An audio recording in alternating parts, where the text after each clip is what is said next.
Hello friends, welcome to bladeology classes. जो आज का जो टॉपिक है वो है प्लाज्मा मेम्ब्रेन पे, और इस पे एक इम्पॉर्टेंट क्वेश्चन आज हम लोग सॉल्व करेंगे। तो प्लाज्मा मेम्ब्रेन के इस क्वेश्चन को सॉल्व करने से पहले आप लोगों को कुछ चीज़ें पता होना चाहिए, जैसे कि फ्लूइड मोज़ेक मॉडल क्या है, लिपिड बाइलेयर स्ट्रक्चर्स क्या है। एक क्विक रिविजन में देखते हैं कि फ्लूइड मोज़ेक मॉडल का जो मेन कॉन्सेप्ट है कि लिपिड बाइलेयर जो प्लाज्मा मेम्ब्रेन है या फिर सेल मेम्ब्रेन्स है वो सारे फ्लूइड्स होते हैं। फ्लूइड मतलब कि ऐसा एक स्टैटिक मॉलिक्यूल नहीं है, वो ऐसे मूव करते रहेंगे, हमेशा उस पर अंडुलेशंस वगैरह मोशन हम लोग को दिखेगा, तो एक फ्लूइड स्ट्रक्चर हो गया। इसके अलावा एक और कॉन्सेप्ट आपको पता होना चाहिए, वो है लिपिड बाइलेयर। लिपिड बाइलेयर्स क्या होते हैं उसको हम लोग डायग्राम्स के थ्रू समझेंगे। और एक थर्ड जो कॉन्सेप्ट पता होना चाहिए वो है डिफरेंट नॉन कोवेलेंट इंट्रैक्शंस, जिसमें से एक है हाइड्रोफोबिक इंट्रैक्शंस। तो इसके बारे में थोड़ा सा डिटेल्स आप लोगों को पता होना चाहिए, बहुत ज़्यादा गहराइयाँ उसमें नहीं जानना चाहिए। तो चलिए बिना टाइम को वेस्ट किया हम लोग क्वेश्चन को सॉल्व करना शुरू करते हैं। ओके फ्रेंड्स, तो क्वेश्चन आपके स्क्रीन पे ऊपर ये रहा। वीडियो को हमेशा की तरह पॉज कीजिए और इसे सॉल्व करने की कोशिश कीजिए।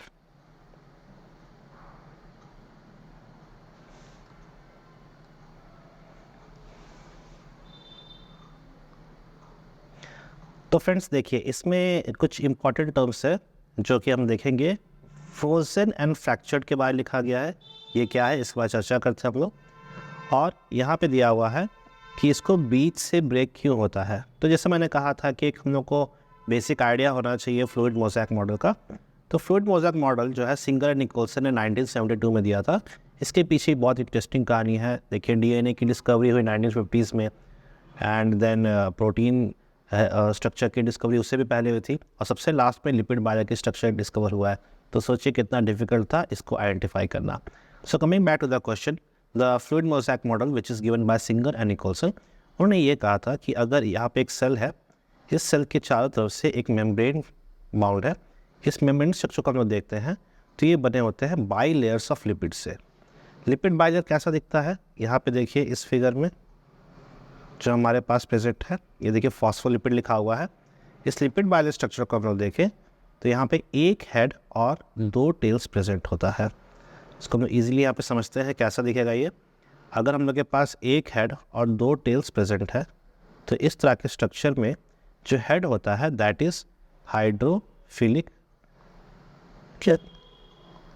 और दूसरा जो टेल स्ट्रक्चर होता है दैट इज़ हाइड्रोफोबिक। इन दोनों स्ट्रक्चर्स में से अगर हम लोग ध्यान से देखें कि ये जो हाइड्रोफिलिक है, जिसको हम लोग हेड ग्रुप भी कह सकते हैं, ये हेड ग्रुप हमेशा पानी से प्यार करता है, मोहब्बत करता है, तो पानी की ओर जाके अट्रैक्ट होगा। और दूसरा जो स्ट्रक्चर है हाइड्रोफोबिक टेल्स जो है, इन टेल्स का हम लोग को संख्या भी ध्यान देना है। यहाँ पे हमेशा दो टेल्स प्रेजेंट होंगे। तो एक क्वेश्चन यहाँ पे मेरा आपसे है कि यार, अगर ये आप लोग जरूर सर्च कीजिएगा कि एक हेड और एक टेल अगर प्रेजेंट है तो किस तरह का स्ट्रक्चर फॉर्म करता है। तो जितने प्लाज्मा मेम्ब्रेन के लिपिड्स है वहाँ पे हमारे पास एक हेड और दो टेल्स मिलते हैं, तब ये क्या होता है, हमारे पास एक बाइलेयर स्ट्रक्चर फॉर्म करता है। बाइलेयर मतलब अंदर में क्या है, हमारे सारे टेल्स प्रेजेंट होंगे और बाहर में हेड प्रेजेंट होगा। अब क्वेश्चन ये उठता है कि टेल्स ही हमेशा अंदर क्यों रहते हैं और हेड बाहर रहते हैं। देखिए, अगर इस मेम्ब्रेन को हम लोग देखें तो मेम्ब्रेन में क्या है, बाहर भी पानी है, यहाँ अंदर भी पानी है। सेल के अंदर भी पानी होता है, हम लोग को पता है, सेल के बाहर भी पानी है। तो इस तरह का स्ट्रक्चर हम लोग को एक बाई लेयर स्ट्रक्चर बन रहा है। तो दोनों तरफ वाटर है, तो ये हेड्स जो है हम लोग के पास which is hydrophilic water loving है, वो वाटर की तरफ जाएगा। और जो टेल्स है हमारे पास हाइड्रोफोबिक, वो पानी से दूर भागेगा। तो दूर भागने के दौरान क्या होता है, वो दूसरा हाइड्रोफोबिक रीजन खोजता है जो कि यहाँ पे बेस्ट अंडरस्टूड टेल है। तो इस स्ट्रक्चर में हमारे पास क्या मिल रहा है, दोनों टेल्स आपस में एक समान है। Sorry about that. अगर इस टेल्स का हम लोग केमिकल स्ट्रक्चर देखें तो ये होता है हम लोग के पास हाइड्रोकार्बन टेल्स। इसमें सैचुरेशन अनसैचुरेशन दोनों हो सकते हैं, लेकिन असल में क्या है, हमारे पास पूरा हाइड्रोकार्बन्स है। मैक्सिमम क्या है, कार्बन कार्बन कार्बन कार्बन ऐसे प्रेजेंट रहेगा। तो ये जो भी हमारे पास कार्बन की टेल्स है हमेशा क्या होते हैं, ये सारे हाइड्रोफोबिक, पानी से दूर भागते हैं। तो इस कारण से जो हमारे पास स्ट्रक्चर आ रहा है दैट इज़ एक हम लोग के पास लिपिड बाइलेयर, जहाँ बीच में हाइड्रोफोबिक टेल्स है। तो याद रखना है कि इस तरह का स्ट्रक्चर हमेशा पानी में ही प्रेजेंट होगा। अगर इसको हम लोग ऑयल में बनाने की कोशिश करें तो लिपिड बाइलेयर ऑयल में नहीं बन पाएगा। Okay, now coming back again to the question part. यहाँ पे कह रहा है कि फ्रोजन एंड फ्रैक्चर्ड। ठीक है, फ्रोजन एंड फ्रैक्चर्ड का एक बहुत ही फेमस एक्सपेरिमेंट है जिसको हम लोग कहते हैं फ्रीज फ्रैक्चर मेथड, जो आपकी स्क्रीन के ऊपर आपको दिखाई दे रहा होगा। इस टेक्निक में क्या करते हैं, हम लोग सेल्स को पहले फ्रीज करते हैं और उसके बाद इसको नाइफ के थ्रू, बहुत शार्प नाइफ होता है उसके थ्रू कट करते हैं।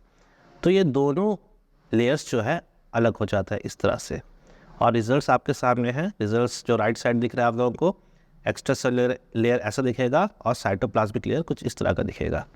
इन दोनों ही स्ट्रक्चर्स पे हम लोग को अभी इंटरेस्ट नहीं है, लेकिन हमारा क्वेश्चन क्या है कि हमेशा ये बीच से ही अलग क्यों होते हैं, मतलब दोनों लेयर्स अलग क्यों हो जा रहे हैं।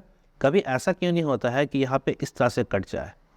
इसका कारण ये है कि एक बार जब लिपिड्स फ्रीज हो गए, लिपिड्स क्या है वो इसमें ऑयल जैसे ही होते हैं, फ्रीज हो जाने से क्या होता है, इनकी जो मोबिलिटी हमने शुरू में डिस्कस किया था, जो अंडुलेशन है वो स्टॉप हो गया। अब ये हमेशा वहाँ से ब्रेक करेगा जहाँ पे सबसे कम फोर्स ऑफ अट्रैक्शन है।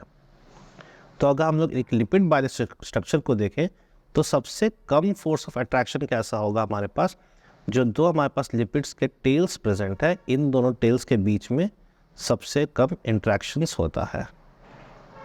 यहाँ पास ये जो बीच में रीजन है, यहाँ सबसे कम इंट्रैक्शन होगा, इसलिए हमेशा यहाँ से ब्रेक करेंगे। और जो एडजेसेंट लिपिड होते हैं, ये दोनों बहुत करीब होते हैं, इनके बीच में फोर्स ऑफ अट्रैक्शन ज़्यादा होता है, इसलिए यहाँ से जल्दी ब्रेक नहीं करते हैं। तो क्वेश्चन अब आपके लिए बहुत ही सिंपल है, इसको आप सॉल्व कीजिएगा। तो इसका आंसर क्या हो सकता है, देखिए ऑप्शन ए क्या कह रहा है, carbon carbon bonds can be easily broken.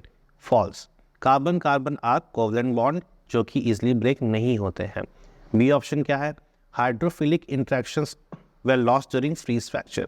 नहीं, ऐसा भी नहीं है, यहाँ हाइड्रोफिलिक इंट्रैक्शन के कारण लिपिड बाइलेयर नहीं बनते, लिपिड बाइलेयर बनते हैं बिकॉज ऑफ हाइड्रोफोबिक इंट्रैक्शन।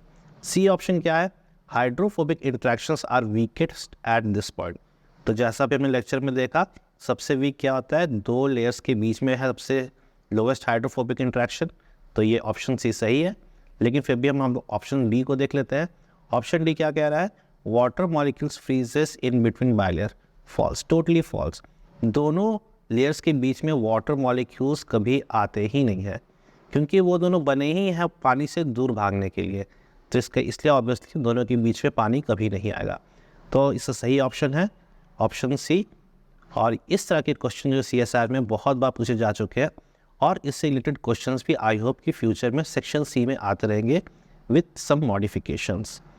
तो फाइनली एक और क्वेश्चन जो मेरा आपसे है, जो मैं बीच में पूछ चुका हूँ, आपको ये सर्च करना है कि पानी के अंदर अगर हम लोग ऐसा लिपिड डाल देंगे जहाँ पे एक सिर और एक पूंछ, मतलब one head and one tail हो, तो वो किस तरह का स्ट्रक्चर फॉर्म करेगा।